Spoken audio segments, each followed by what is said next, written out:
2 মাসে 32 লাখ টাকা online জুয়ায় invest করলেন বাদুড়া থানার ওসি ইমারুল। এখন বেড়ায় যদি খেত খায়, আপনি বিচার দিবেন কার কাছে?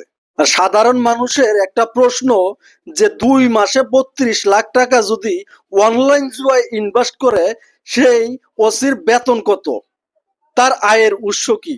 যেখানে পুলিশই বলেছেন অনলাইন জুয়ার অ্যাপস কারো মোবাইলে পাওয়া গেলে 2 বছরের জেল, এমনকি 1 কোটি টাকা জরিমানা হইতে পারে।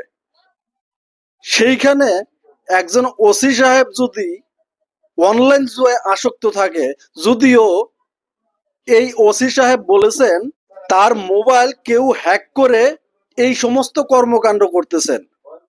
আমার কথা হচ্ছে, যদি আপনার মোবাইল হ্যাক হয়ে থাকে, আপনি একজন পুলিশ, তাহলে আমরা সাধারণ মানুষ আসলে নিরাপদ কোথায়?